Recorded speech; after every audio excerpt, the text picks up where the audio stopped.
Inaabangan man ng mga residente ng San Juan ng Wata Wata Festival. Aminado silang nangihinayang din sila sa masasayang na tubig. At may unang balita si Oscar Oida live. Oscar!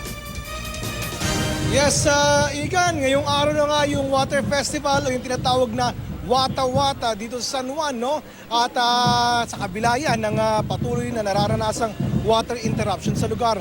Kaya na nga naglibot-libot tayo dito sa San Juan na Igan kung saan nakilala nga natin itong si Ate Cory, no? Na nitong nakarang araw, aminadong talagang no choice kundi gumising na maaga para daw makapag-igib ng tubig na gagamitin niya sa buong araw.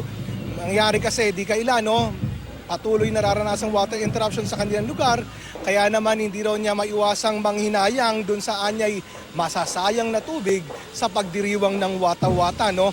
Isa lamang ang barangay ni Ate Cory, no, sa mahigit 20 barangay na nakakaranas ngayon ng water interruption mula 2 p.m. ng hapon hanggang 6 a.m. kinabukasan. Bunsod pa rin ito ng patuloy na pagbaba ng tubig sa Angat Dam at kawalan ng ulan. Pero ayon sa pamunuan ng San Juan, hindi maaaring di matuloy ang nakagawiang tradisyon.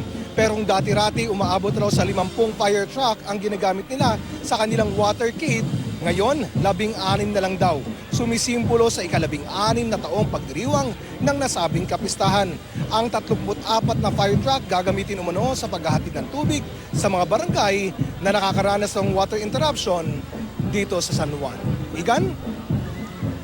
Ingat! Maraming salamat, Oscar Oida.